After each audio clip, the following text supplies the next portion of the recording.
So if you want to learn a ton about Chester W. Nimitz, you got to come to the Nimitz Gallery at the National Museum of the Pacific War. And we're about to talk to somebody who knows a whole lot about Chester Nimitz, General Hagee. Now, General Hagee was a 4-star general, and he was the Commandant of the Marine Corps. Now, the Marines are part of the Department of the Navy, so they don't have 5-star generals. Four stars is as high as it gets. General Hagee attained that level, so we are about to meet him. Yeah, it's a huge honor to even get to talk to him, and so we know that you're going to enjoy this interview.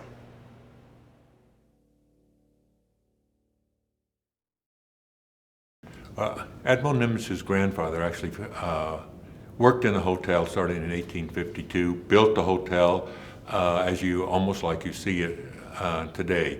So it's been an important part of this town. Actually, Admiral Nimitz lived there for 6 years after he was born.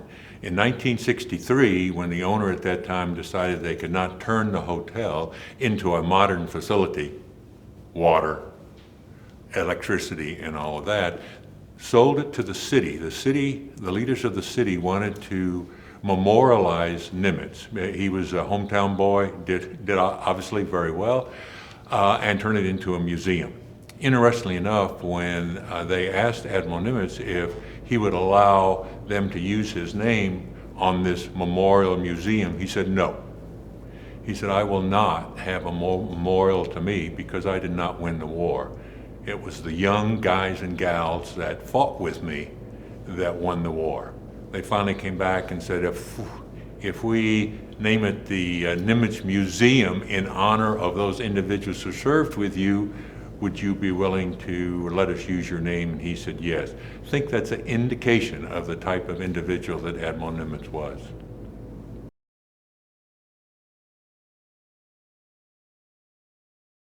In my opinion, Admiral Nimitz was a unique individual. We were very lucky to have him. Being raised here, very poor, he learned some really hard lessons. His grandfather told him, in order to be successful, you have to do 3 things in life. You have to learn everything that you can. Number 2, regardless of what situation you're put in, you need to perform the best that you can. And number 3, don't worry about things you cannot change. Nimitz followed those 3 principles all the days of his life. Not everyone knows, he was, as a young ensign, he was General Court Marshal for running a ship aground. And he tried, like everything, to get that ship off of the mud there and off the Philippines. Could not do it. It was a hot night, nothing he could do. He went down, he got a cot, brought it up on the deck, and went to sleep. Don't worry about things you cannot change. He pled guilty at the General Court Martial, accepted the punishment that he received, and just kept going. Don't worry about the things you cannot change. That stood him in good stead, and he also shared that with the individuals with whom he served. When Nimitz was a young officer, to be a real sailor, you needed to be a battleship sailor. Where was Nimitz assigned? These funny things that looked like cigars, and they went down and up in the water. Oh, a submarine. The Navy knew nothing about submarines. When he got on board that submarine, he learned everything he could about it. He wanted to go to sea on a battleship. Where was he sent one time? To Germany. He spoke German to learn engineering. They had come up with a diesel engine. He learned everything about that. He brought that back to the United States Navy, following what his grandfather had told him about, don't worry about where you are, learn everything that you can. He did that through his life. He established the NROTC program that we have today when he was assigned as an instructor out at Berkeley, California. Everywhere he went, he said, okay, I got it. I may not like being here, but I'm going to do it. One last story. When before Kimmel was assigned to Pearl Harbor, Roosevelt wanted Nimitz to go. Nimitz said no. Told the President of the United States, I will not go. And the President said, why? He says, because I am too junior, and it would hurt the Navy if I was assigned out there. And so they assigned Kimmel out there. And one may ask, what did Nimitz think of Kimmel after the attack on Pearl Harbor on the 7th of December and when Kimmel was relieved? Nimitz answered that question very simply. If I would have gone, I would have been relieved too.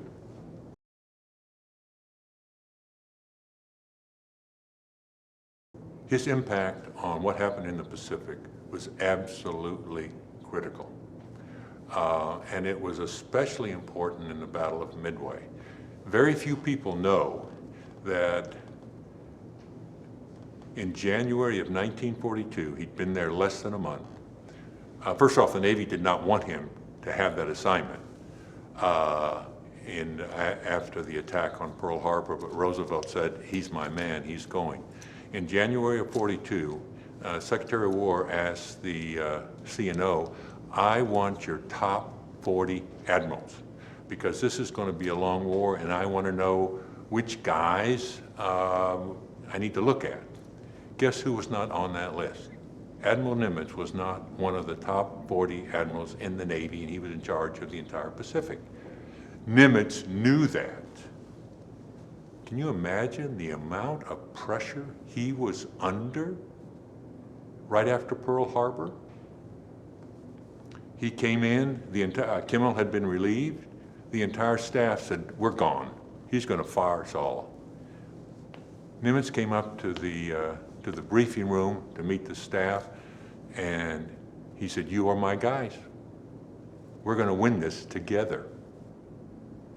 And then, you know, the story about how they determined the Japanese were going to Midway. Washington disagreed with that. They didn't think they were going to Midway. Nimitz backed his individuals and did not defer to Washington, even though he understood that they did not trust him back there. So he was absolutely pivotal. Two things on Midway.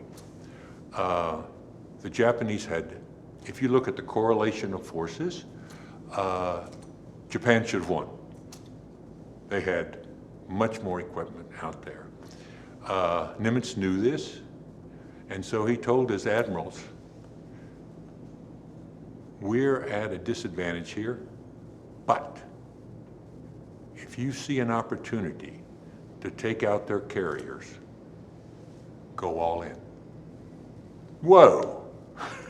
That's pretty big at that time when you're not sure. I mean, today we believe that, well, of course we're going to win the war. At that point in time, no, they did not believe necessarily they're going to win the war. Point one. Point two, everyone has seen the film of him out there pitching horseshoes. And they knew a battle was coming, and he was out there pitching horseshoes. You know what he was doing? He knew that the mood back in the United States was such that they were afraid that we were going to lose. They knew that a battle was coming. They didn't know exactly where or how. And here is the commander out there with his sailors pitching horseshoes. A great public affairs thing. He didn't ever actually say that, but that's what his intent was, to reassure the people back in the United States.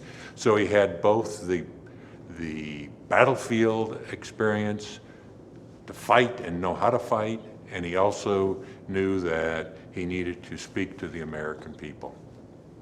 We had the right individual out there.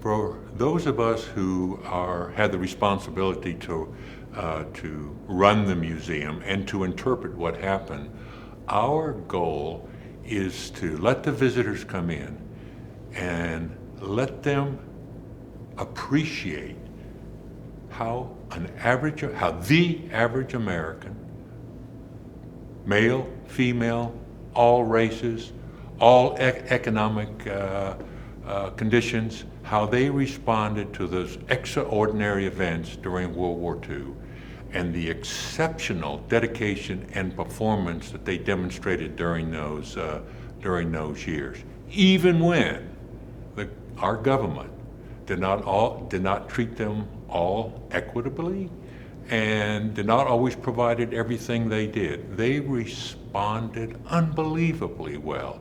That's the story that we want our visitors to understand when they visit our museum.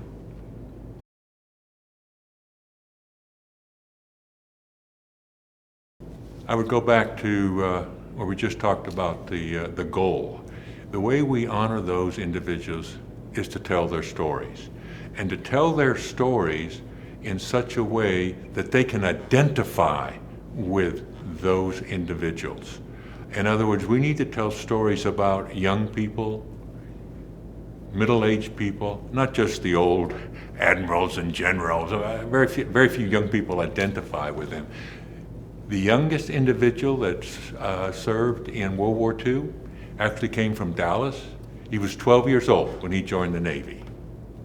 Now, a young middle school, high school student come in can identify with that young guy. So it's up to us to find those individuals and to interpret it such that they understand that. Not only of Caucasians, blacks, Spanish American, Mexican Americans, Latinos, Japanese. They served, not necessarily in the Pacific, but they served in Europe and did extraordinarily well over there. No. Nimitz was concerned about the United States Navy and the capabilities it needed after World War II. And so he saw that. Go back to when he was a young officer, he understood submarines and this ability with nuclear power to stay submerged for a long period of time. He saw that as a significant strategic advantage. So it was about the Navy and what the Navy needed rather than about submarines.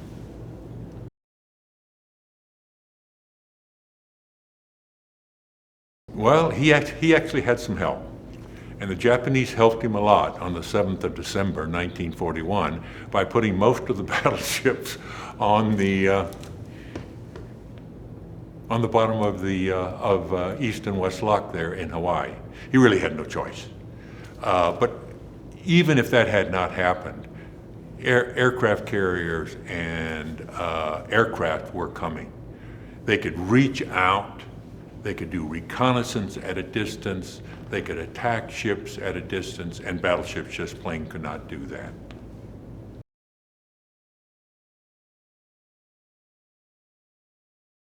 Nimitz had a real ability to understand people and to identify both their strengths and their weaknesses, to minimize their weaknesses and take advantage of their strengths by putting them in the right position. So he had a very good working relationship with his admirals and used them the right way by, as I said, identifying their strengths and minimizing their weaknesses. And when he died in 1966, he's buried with several of those individuals out in California. They remained very close even after the war.